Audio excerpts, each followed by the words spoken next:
ഏവർക്കും മനോരഥത്തിലേക്ക് സ്വാഗതം. നിങ്ങളുടെ റെസ്പോൺസ് വളരെയധികം ഉണ്ടെന്ന് ഞങ്ങൾക്ക് മനസ്സിലായി. കാരണം ഒരുപാട് ഇമെയിൽസും ലെറ്റേഴ്സും ഫോൺ കോളും ഞങ്ങൾക്ക് ലഭിക്കാറുണ്ട്. ഒരു മടിയും കൂടാതെ ഞങ്ങളെ വിളിക്കാം, ഫോൺ കോൾ, അതിനൊന്നും ഒരു പ്രശ്നവുമില്ല. ഡോക്ടേഴ്സ് ഇവിടെ ഉണ്ടാകാറുണ്ട്. സ്ത്രീകൾക്കും പുരുഷന്മാർക്കും ചമ്മലിന്റെ ഒന്നും യാതൊരു ആവശ്യമില്ല. കാരണം നിത്യ ജീവിതത്തിൽ ഉണ്ടാകുന്ന ഒരുപാട് സംഭവങ്ങളാണ് നമ്മളിവിടെ ചർച്ച ചെയ്യുന്നത്. അപ്പൊ ഇതെല്ലാം നമുക്ക് പതിവ് സെഗ്മെന്റിലേക്ക് പോകാം.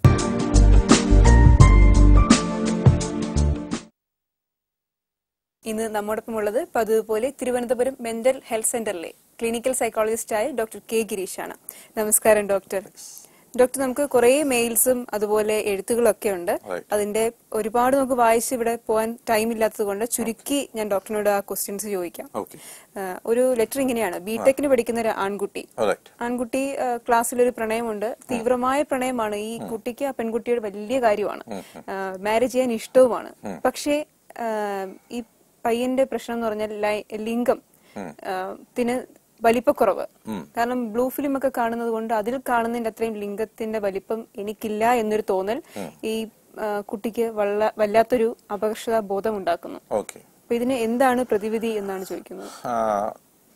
പലപ്പോഴും ഗ്രീഷ്മ ഒരുപാട് മെയിലുകളിൽ നിന്നും കണ്ടെടുത്ത ഈ കത്ത് വളരെ റിലവന്റ് ആണെന്ന് എനിക്ക് തോന്നുന്നു. കാരണം ഒരുപാട് പ്രത്യേകിച്ച് ആൺകുട്ടികളും പുരുഷന്മാരും സ്ത്രീകളെക്കാളും. ഡോക്ടർ, നമുക്ക് അതിന്റെ ഡീറ്റെയിൽസിലേക്ക് പോവാം. ഒരു കോൾ ഉണ്ട്.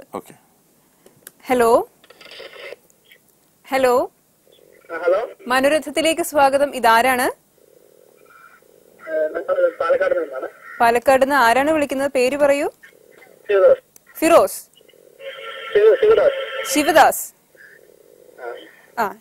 ഡോക്ടറിനോട് സംസാരിച്ചോളൂ. ശിവദാസ് പറയൂ, എന്താണ് ശിവദാസ് വിഷയം? സാർ, നമുക്ക് ഈ സ്റ്റോണിന്റെ പ്രശ്നമുണ്ട്. അപ്പൊ നമുക്ക് എന്തെങ്കിലും പ്രശ്നം ഉണ്ടാവുമെന്ന് അറിയാൻ വേണ്ടി സാർ. ആർക്ക് പ്രശ്നമുള്ളത്? എനിക്ക് തന്നെയാണ് സ്റ്റോണിന്റെ പ്രശ്നമുണ്ട്. ഈ ബന്ധപ്പെടുന്ന സമയത്ത് എന്തെങ്കിലും പ്രശ്നം ഉണ്ടാവുമെന്ന് അറിയാൻ വേണ്ടി.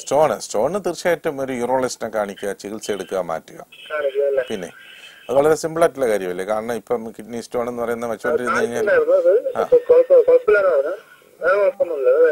അല്ല, വേറെ കുഴപ്പമില്ല. ഇതിന്റെ ഒരു പ്രശ്നമുള്ളൂ. കാരണം ചില ആൾക്ക് റീനൽ സ്റ്റോണെ കൂടിയ ശേഷം ഭയങ്കരമായ കോളിക്, ഭയങ്കര പെയിൻ ഉണ്ടായി, കഷ്ടപ്പെട്ട് പിന്നെ മറ്റു പ്രശ്നങ്ങളാണ്. കൂടുതൽ ശാരീരിക പ്രശ്നങ്ങളിലേക്ക് പോകും, ലൈംഗിക പ്രശ്നം എന്നതിലുപരിയായിട്ടത്. അപ്പൊ അതിന് തീർച്ചയായിട്ടും അതിനു വേണ്ടിയുള്ള ചികിത്സ എടുക്കുക. അതും ഇതും തമ്മിൽ ഒരുമിച്ച് ചേർന്ന് ആലോചിച്ചിട്ട് ചിന്തിച്ചിട്ട് തലപുണ്ണാക്കി ആ ഉത്കണ്ഠ കാരണം ഇതിൽ കുഴപ്പമുണ്ടാക്കണ്ട കേട്ടോ.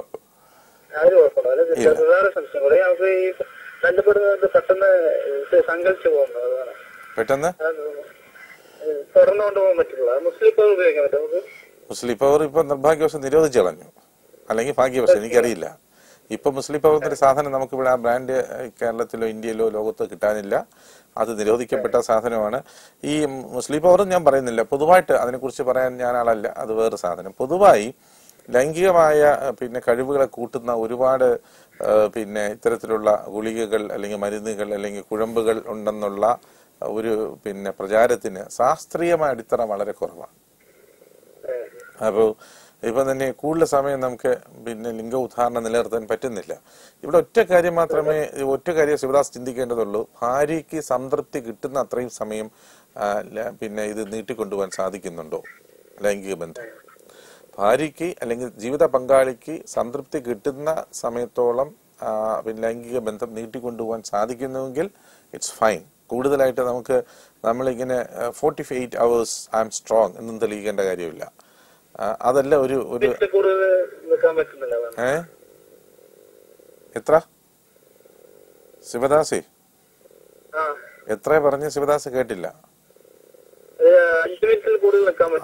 5 മിനിറ്റൊക്കെ വളരെ ധാരാളമല്ലയോ? അപ്പൊ നമ്മുടെ ഈ ലൈംഗിക ബന്ധത്തിൽ തന്നെ ആദ്യം ലൈംഗികമായിട്ട് ബന്ധപ്പെടുന്നതിന് മുമ്പ് തന്നെ ഈ ഫോർ പ്ലേ എന്ന് പറയുമല്ലോ, ആലിംഗനം, അങ്ങോട്ടും ഇങ്ങോട്ടും ഉത്തേജിപ്പിക്കൽ, അത്തരം കാര്യങ്ങളൊക്കെ ചെയ്ത് രതിമൂർച്ചയുടെ ഒരു വക്കിലെത്തുന്ന സമയത്താണല്ലോ ഈ പെനിട്രേഷൻ നടത്തേണ്ടത്, ലിംഗയോനി പ്രവേശിപ്പിക്കേണ്ടത്. അങ്ങനെ പ്രവേശിപ്പിച്ച് ഒരു ആവറേജ് 3 മിനിറ്റൊക്കെ ആകുമ്പോൾ തന്നെ സാധാരണഗതിയിൽ പങ്കാളിക്കും ലൈംഗിക സംതൃപ്തി അല്ലെങ്കിൽ രതിമൂർച്ച അഥവാ ഓർഗാസം ഉണ്ടാവാറാണ് പതിവ് കേട്ടോ. അതുകൊണ്ട് എനിക്ക് തോന്നുന്നു ശിവദാസിന് കൂടുതൽ ഭയവും ടെൻഷനും ഒക്കെയാണ്. ഈ കിഡ്നി സ്റ്റോണും ബാക്കി ഇതൊക്കെ ഉള്ള കേട്ടുകേൾവിയൊക്കെ വെച്ച ശേഷം ഈ ഭയത്തിന്റെ ഒരു കൂട് കൂട്ടി ശിവദാസ് അതിനുള്ളിൽ ഇങ്ങനെ ഉത്കണ്ഠയോടെ ജീവിക്കുന്ന ഒരു ജീവിയാണ്. അപ്പൊ ആ ഉത്കണ്ഠയൊക്കെ ദൂരെ എറിഞ്ഞ ശേഷം I am going to perform in my life, ഞാൻ പെർഫോമർ ആവാൻ പോകുന്നതിലേക്ക് മുന്നോട്ട് നീങ്ങുക. Success is yours. വിജയം ശിവദാസിന്റേതായിരിക്കും കേട്ടോ. ഗ്രേറ്റ്. ഓക്കെ ശിവദാസ്, വിളിച്ചതിൽ വളരെ നന്ദി. ഡോക്ടർ, നമ്മൾ നേരത്തെ സംസാരിച്ചുകൊണ്ടിരുന്നത് ബിടെക്കിന് പഠിക്കുന്ന ഒരു കുട്ടിയുടെ ലിംഗത്തിന്റെ വലിപ്പക്കുറവിനെ കുറിച്ചാണ്. ബ്ലൂ ഫിലിം കണ്ട് അത് കണ്ടിട്ടുള്ള ഒരു തോന്നൽ. ഓക്കെ, അത് ഞാൻ ഗ്രീഷ്മ പറയാൻ ഉദ്ദേശിക്കുന്നത് പ്രത്യേകിച്ച് പുരുഷന്മാർക്ക്, ആൺകുട്ടികൾക്കും സ്ത്രീകൾക്ക് ഈ കാര്യത്തിൽ വളരെ വലിയൊരു കൺസേൺ ഉള്ളതായിട്ട് കാണുന്നില്ല. അവർക്കൊരു ബോഡി ഷേപ്പ് എന്നൊക്കെ പൊതുവായിട്ട് പറയുന്നെങ്കിലും ലൈംഗിക അവയവം അഥവാ ലിംഗം വലിപ്പം കുറവാണ്, അതുകൊണ്ട് എന്തെങ്കിലും പറ്റുമോ ഇല്ലയോ, ഇങ്ങനെയൊക്കെയുള്ള ഒരുപാട് തെറ്റിദ്ധാരണകൾ ഒരുപാട് പുരുഷന്മാർക്ക് കാണിക്കും. ഇതിന്റെ ഫലമായിട്ട് ലൈംഗിക ജീവിതത്തിൽ ഒരുപാട് വേദനയും ദുരന്തം അനുഭവിക്കുകയും ചെയ്യുന്ന ആൾക്കാർ ഞാൻ ഒത്തിരി കാണുന്നുണ്ട്.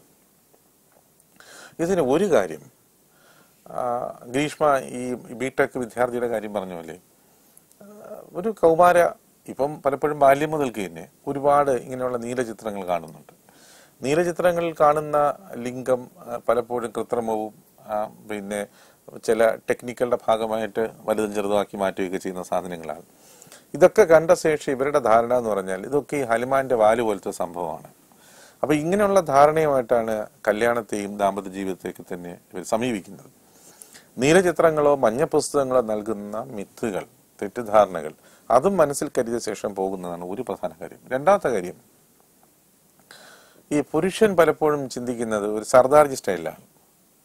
കൃപാൺ എടുത്തു കഴിഞ്ഞാൽ രക്തം കണ്ടേ അടങ്ങത്തുള്ളൂ. കാരണം അവന്റെ ഒരു പുരുഷത്വത്തിന്റെ ഒരു എന്താ പറയാ വിജയ പ്രതീകം എന്ന് പറയുന്നത് ലിംഗമാണ്.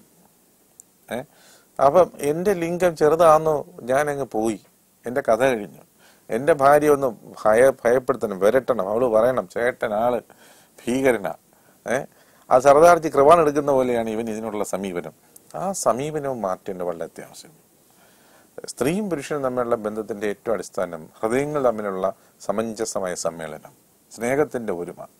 ഒരു ഒരു ഒരു എന്താ പറയാ വൃക്ഷത്തിന്റെ ചില്ലയിൽ പക്ഷികൾ ഒരുമിച്ച് കൂടുന്ന പോലെ ആശയങ്ങളും മനസ്സിന്റെ ചിന്തകളും വികാരങ്ങളും സ്ത്രീന്റെയും പുരുഷനെ ഒരുമിച്ച് കൂടിക്കഴിയുമ്പോൾ അത് ധന്യമായി. അവിടെ ഈ അവയവ വലിപ്പവും ഒക്കെ തന്നെ വലിയ കാര്യങ്ങളല്ല, നിസ്സാര കാര്യങ്ങളാണ്. പലപ്പോഴും എന്നോട് വന്ന് പലരും പറയാനുണ്ട്, സാർ എന്റെ ലിംഗ വലിപ്പം വളരെ ചെറുതാണ്, ഞാൻ ആകെ പോക്കാതെ. ഞാൻ പറയും, നീ ധൈര്യമായിട്ട് പോ, നീ ചൊക്കലിംഗമല്ല, നീ മഹാലിംഗം തന്നെയാന്ന് പറഞ്ഞു വിടുന്ന ആൾക്കാർ പോയി കഴിഞ്ഞ ശേഷം തിരിച്ച് വളരെ വിജയകരമായിട്ട് ഫോളോ അപ്പിന് വരുന്നത് ഞാൻ കണ്ടിട്ടുണ്ട്. സോ ഇറ്റ് ഈസ് ലൈക്ക് നമ്മൾ ഇതിനെ ചിന്തിക്കുന്ന രീതി. ചില കാര്യങ്ങൾ ലൈംഗികതയിൽ അല്പം ഒരു സെൻസ് ഓഫ് ഹ്യൂമർ ആവശ്യമാണെന്ന് തോന്നാറുണ്ട്. വളരെ കൂടുതൽ മസിൽ പിടിച്ച് ഭയങ്കരമായിട്ട് ഇങ്ങനെ ഭയന്നിരിക്കുന്നതിന് പകരം ഒരു with a sense of humour, with load of affection, care, harmony സമീപിക്കുക. ഈ ലിംഗ വലിപ്പവും ലൈംഗികതയൊന്നും it's not all going to matter much. അങ്ങനെ വളരെ ഉണ്ടാകുന്നതല്ല. വളരെ മൈക്രോ പെനീസ് എന്ന് പറയുന്ന ഒരു കണ്ടീഷൻ അസാധാരണത്തിലും അസാധാരണമാണ്, അബ്നോർമലി അബ്നോർമൽ. ഈ ആൺകുട്ടികളുടെ മാത്രമല്ല പെൺകുട്ടികൾക്കും പലപ്പോഴും തോന്നാറുണ്ട് എന്റെ അവയവങ്ങൾക്ക്. പെൺകുട്ടികളെ പൊതുവായിട്ട് പറയുന്നത് ഈ ഒരു ബോഡി ഷേപ്പ്, ബ്രസ്റ്റ്, ഇങ്ങനെയുള്ള കാര്യങ്ങളൊക്കെ സർജറിയിലേക്ക് പോവുകയും അങ്ങനെയുള്ള അതുണ്ട്. പക്ഷെ അല്ലാതെ ഈ യോനിയുമായിട്ട് ബന്ധപ്പെട്ട് ഇങ്ങനെ അധികം പറഞ്ഞു കേൾക്കുന്നത് ഞാൻ കണ്ടിട്ടില്ല. ബ്രസ്റ്റ് ഓഫ് കോഴ്സ് ഉണ്ട്, അത് മിക്കവാറും ടീനേജ് കുട്ടികൾക്കൊക്കെ ഉണ്ടാവാറുണ്ട്. പക്ഷെ പലപ്പോഴും നേരിട്ടുള്ള നമ്മുടെ ജീവിതാനുഭവങ്ങൾ കാണുന്നത് ഓരോ ശരീരത്തിന്റെ അവയവങ്ങളെ കണ്ടിട്ടല്ല ലൈംഗികത. ലൈംഗികത എന്ന് പറയുന്നത് മനസ്സുകൾ തമ്മിലുള്ള ഐക്യത്തിന്റെ ഭാഗമായിട്ട് ശരീരം പരസ്പരം യോജിക്കുന്നു. എന്റെ ഭാഷയിൽ പലപ്പോഴും ഞാൻ തോന്നുന്നത് sex is A language of love. ലൈംഗികത എന്ന് പറയുന്ന സ്നേഹത്തിന്റെ ഭാഷയാണ്. It's A medium of exchange. അതല്ലാതെ ഈ ശരീരത്തിന്റെ അനാട്ടമി, മോർഫോളജിയും ഒന്നും അല്ല സെക്സിന്റെ. അതൊക്കെ ഇതിന്റെ ചെറിയ ഒരു ഭാഗം മാത്രമേ ഒന്നുള്ളൂ. അത്തരം ചിന്ത തീർച്ചയായിട്ടും വേണ്ട അത്യാവശ്യമാണ്. പിന്നെ ഇത്തരം സങ്കല്പങ്ങളിലേക്ക് എത്തിക്കുന്നതിൽ നമ്മുടെ സമൂഹ ക്രമത്തിന് പ്രധാന പങ്കുണ്ട്.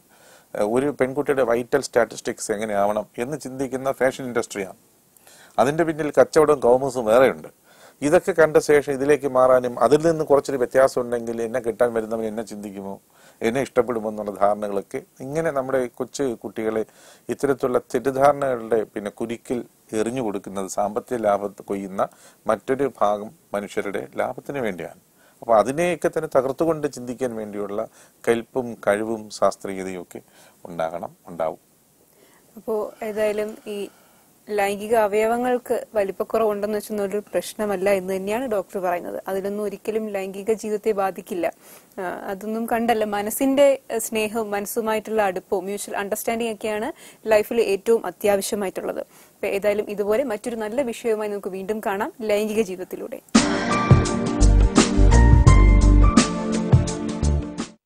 ഇന്ന് നമ്മോടൊപ്പം ഉള്ളത് Punarjani super speciality hospital Trivandrum പേരൂർക്കടയിലെ ഡയറക്ടറും ഗൈനക്കോളജിസ്റ്റുമായ ഡോക്ടർ സ്വീറ്റിയാണ്. ഡോക്ടർ, ഇപ്പോ മാരേജ് കഴിഞ്ഞ ഉടനെ കുട്ടികൾ വേണ്ടാന്ന് പറഞ്ഞിട്ട് ഒരു 2-3 വർഷമോ ഒക്കെ കഴിഞ്ഞ് ട്രൈ ചെയ്യാമെന്ന് വിചാരിച്ചിരിക്കുന്നവരുണ്ട്. അപ്പൊ അതിനുശേഷം ട്രൈ ചെയ്യുമ്പോൾ കുട്ടികൾ ഉണ്ടാവാൻ ബുദ്ധിമുട്ടുണ്ടാകുന്നുണ്ട്. അതിനുശേഷം ട്രൈ ചെയ്യും. അതായത് ഇതിപ്പോ ഒരു ട്രെൻഡ് ആണല്ലോ, ഇപ്പോഴത്തെ ഒരു ലേറ്റസ്റ്റ് ട്രെൻഡ്. ഒന്നാമത്തെ കാര്യം, ഇന്നത്തെ മാരേജസ് ലേറ്റ് ആണ്. പണ്ട് മാതിരി 18-20 അങ്ങനെയൊക്കെ ഉള്ള ഒരു മാരേജ് ഏജ് ഇപ്പം കാണാറേ ഇല്ല. മിക്കവാറും എന്റെ പേഷ്യൻസ് ഒക്കെ കുട്ടികൾ വരുമ്പോൾ 24-25 പോലും മാരീഡ് അല്ല. പല ഇറഗുലർ പീരിയഡ്സ് അങ്ങനെ പ്രശ്നങ്ങളായിട്ട് വരുമ്പോൾ അപ്പൊ പിന്നെ മാരേജ് ആലോചിക്കുന്നേ ഉള്ളൂ. സോ അപ്പൊ അങ്ങനെ വരുമ്പോൾ മാരേജബിൾ ഏജിന് ഇപ്പൊ ഏകദേശം 25 റേസ് ചെയ്തിട്ടുണ്ട്. അപ്പൊ കരിയറും കൂടെ നോക്കുന്ന ഒരു ട്രെൻഡ് ഇപ്പൊ കേരളത്തിലുണ്ട്. ഇപ്പൊ ഇത് എഡ്യൂക്കേഷൻ, അത് കഴിഞ്ഞിട്ട് കരിയർ കഴിഞ്ഞിട്ട് അതിലൊരു ഒന്ന് സെറ്റിലായി കഴിഞ്ഞിട്ട് കല്യാണം കഴിക്കാവൂ, അങ്ങനെയൊക്കെ ഉള്ളു. അപ്പൊ ഏകദേശം ഒരു 25 എന്നുള്ള ഒരു ഏജ് ഗ്രൂപ്പ് ടു 27 അതിൽ വന്നു കഴിഞ്ഞു. അത് തന്നെ ഏകദേശം ഒരു കുട്ടികൾ ഉണ്ടാവണതിന്റെ ഒരു നല്ല ഒരു പീരീഡ് ആയി കഴിഞ്ഞു. അങ്ങനെ ഇരിക്കുമ്പോഴത്തേക്കുമാണ് ഇവർക്ക് ഉള്ള പിന്നെ ഒരു ഫീല്, കുറച്ചു ദിവസമൊക്കെ ഇങ്ങനെ ഫ്രീ ആയിട്ടൊക്കെ നടന്നിട്ട് പിന്നെ മതി കുട്ടികൾ എന്നുള്ള തോന്നൽ വരും.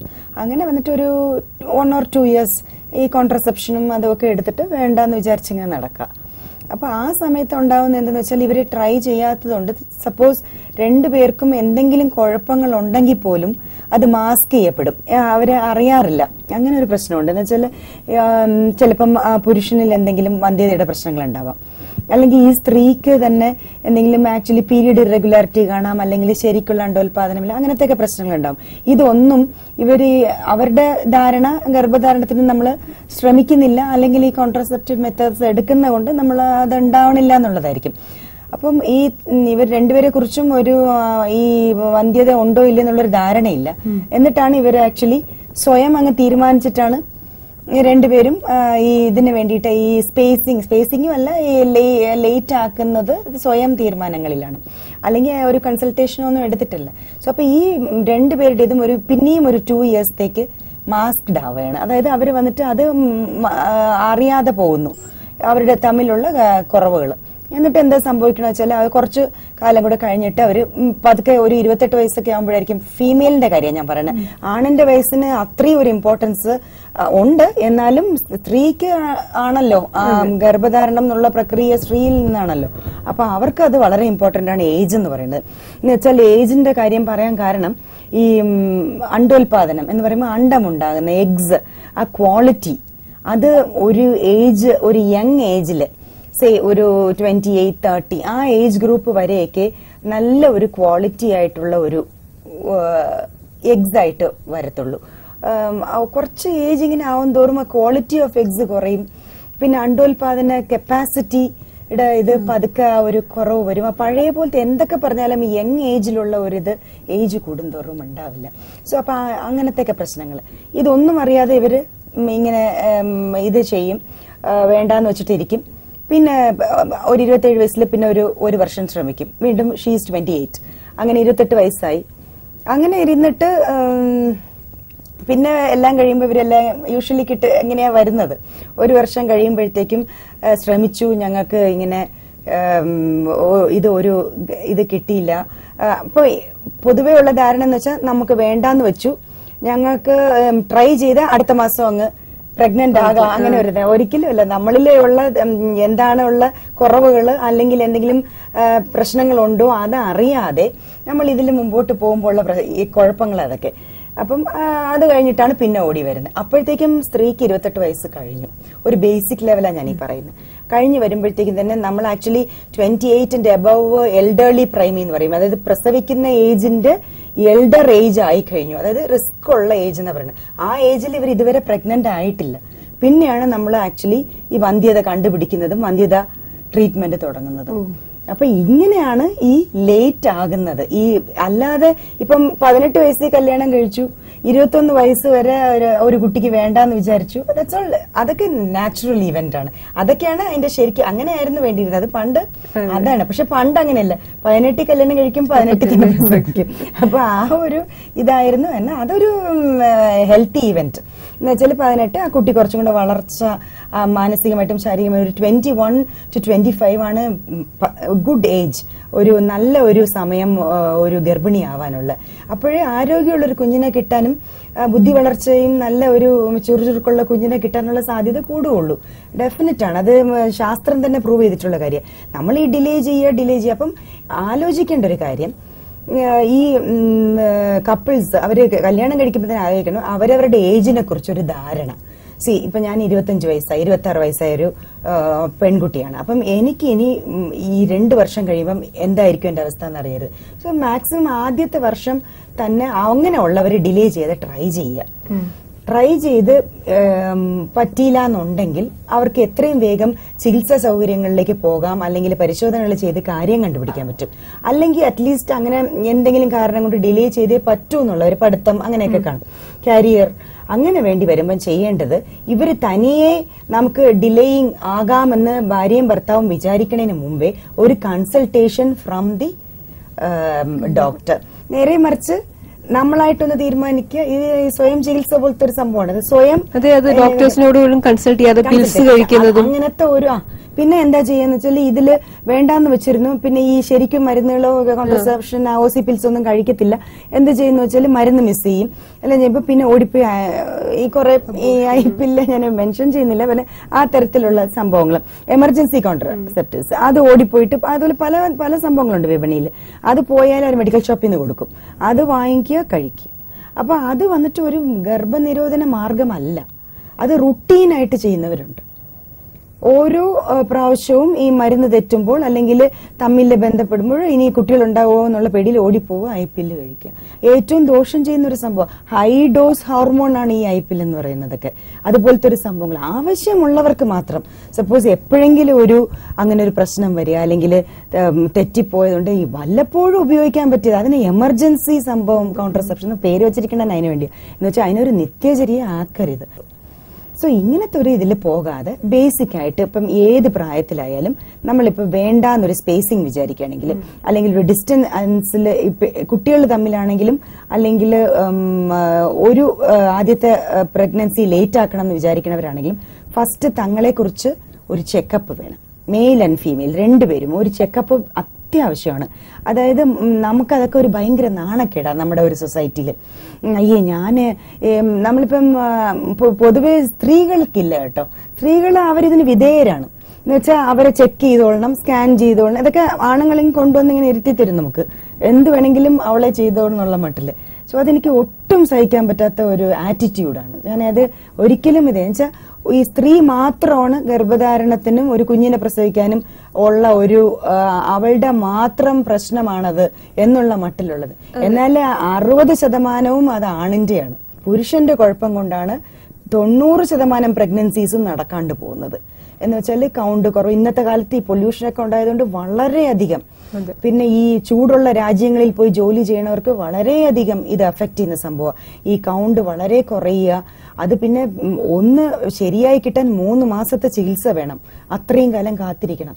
അതൊന്ന് ശരിയായി കിട്ടുമ്പോൾ പിന്നെ സ്ത്രീയും ഓക്കെ ആയിരുന്നാൽ മാത്രമേ ഈ ഇത് സംഭവിക്കൂ. അപ്പോൾ ഒരു ഗർഭധാരണം എന്ന് പറയുന്നത് നമ്മൾ വിചാരിക്കും പോലെ ഒരു പെട്ടെന്നാവുന്ന ഒരു നിസ്സാര കാര്യമല്ല. ദൈവം അതൊരു 100 പ്രക്രിയകളിലൂടെ ഒരു കുഞ്ഞ് ജനിക്കാനായിട്ട് ഒരു 10 ഹോർമോണെങ്കിലും ദേഹത്ത് നമുക്ക് ഇത് ശരിയായിട്ട് കിട്ടണം. അതിന്റെ എല്ലാ രീതിയിലും എല്ലാ അവയവങ്ങളും ഒരുപോലെ ചലിക്കണം, എല്ലാം സപ്പോർട്ട് ചെയ്യണം. ഗർഭപാത്രം തൊട്ട് അണ്ഡാശയം തൊട്ട് എല്ലാ സ്ഥലത്തു നിന്നും വരുന്ന ഹോർമോണുകൾ, തലച്ചോറിൽ നിന്ന് വരുന്ന ഹോർമോണുകൾ, ഇതൊക്കെ ഉണ്ടെങ്കിലേ ആ കിട്ടിയ കുഞ്ഞ് തങ്ങി നിൽക്കുള്ളൂ. പിന്നെ ഗർഭപാത്രത്തിന്റെ ഘടന ഇതൊക്കെ വേണം. അതേപോലെ പുരുഷനിൽ ആദ്യം തുടക്കം നല്ല ഹെൽത്തി, അതായത് നല്ല ആരോഗ്യമുള്ള ഒരു ബീജത്തിനെ കൊണ്ട് മാത്രമേ ഒരു നല്ല ആരോഗ്യമുള്ള കുഞ്ഞിനെ ഉണ്ടാക്കാൻ പറ്റുള്ളൂ. അതേപോലെ ആണോ പെണ്ണോ എന്നൊക്കെ തീരുമാനിക്കേണ്ടത് ഈ പുരുഷ ബീജമാണ് തീരുമാനിക്കുന്നത്, ആൺകുട്ടിയാണോ പെൺകുട്ടിയായിരിക്കും എന്നുള്ളത്. അതിനും സ്ത്രീയെ കുറ്റം പറയുന്നവരുണ്ട്. ഇപ്പൊ സ്ഥിരമായിട്ട് പെൺകുട്ടികളെ പ്രസവിച്ചു എന്ന് പറഞ്ഞ് സ്ത്രീയെ ഡൈവോഴ്സ് ചെയ്യുന്നവരുണ്ട് ചില നാടുകളിൽ. നമ്മുടെ ഇതിൽ അങ്ങനെ ഇല്ല. വലിയ ഈ ഫീമെയിൽ ഇൻഫന്റ്സിനോടുള്ള ഒരു ഇതുണ്ടല്ലോ, അത് വേറെ ഔട്ട്സൈഡ് കേരള എഡ്യൂക്കേഷൻ കുറഞ്ഞ സ്ഥലങ്ങളിൽ വളരെ കോമൺ ആണ്. എന്ന് വെച്ചാല് സ്ഥിരം പെൺകുട്ടികൾ പ്രസവിക്കുന്നത് പെണ്ണിന്റെ പ്രശ്നമാണ്. എന്നാൽ അങ്ങനെയല്ല. ആണിന് എക്സും വൈയും ക്രോമസോം ഉണ്ട്. എക്സ് ആണ് പോയിട്ട് സ്ത്രീയുടെ സ്ത്രീക്ക് ഒറ്റ ക്രോമസോമേ ഉള്ളൂ, എക്സ് എന്ന് പറയുന്ന ഒരു സംഭവമേ ഉള്ളൂ. ഇത് രണ്ടിനെയും ഒരുമിച്ച് ചേർക്കുന്നത് ഇതാണെങ്കിൽ അത് പെണ്ണാവും, വൈ ആണ് ചേരുന്നതെങ്കിൽ ആണാകും. പുരുഷനാണ് തീരുമാനിക്കുന്നത് ശരിക്കും. അപ്പൊ അവിടെയും കുറ്റം സ്ത്രീക്ക് വരും. സോ ഈ കാര്യങ്ങളൊക്കെ ഒന്ന് പൊതുവെ മനസ്സിലാക്കുക. ദയവ് ചെയ്ത് ഈ ആണുങ്ങൾ ഈ പിന്നോക്കം നിൽക്കുക, ആ സ്ത്രീകളെ മുമ്പിൽ തള്ളിവിട്ടിട്ട് അവരുടെ പ്രശ്നമാക്കി മാറ്റുക, അതങ്ങ് ദയവ് ചെയ്ത് ഇല്ലാണ്ടാകണം. ആ ഒരു പ്രവണത ഇല്ലാണ്ടാവുക. രണ്ടുപേരും എല്ലാം ഷെയർ ചെയ്യുന്നതല്ലേ ലൈഫ് ഈക്വലായിട്ട്. അതുപോലെ ഇതും കരുതുക. നമുക്ക് രണ്ടുപേർക്കും പ്രശ്നമുണ്ടെങ്കിൽ നമുക്കത് കണ്ടുപിടിച്ച് ചികിത്സിക്കാം. ആ ഒരു സപ്പോർട്ടാണ് സ്ത്രീ ആഗ്രഹിക്കുന്നത്. എന്തായാലും ഇതുപോലുള്ള വിഷയങ്ങളും സംശയങ്ങളും ഒക്കെ ആയിട്ട് അടുത്ത ആഴ്ച എത്തും സ്ത്രീകൾ അറിയുന്ന സെഗ്മെന്റിലൂടെ.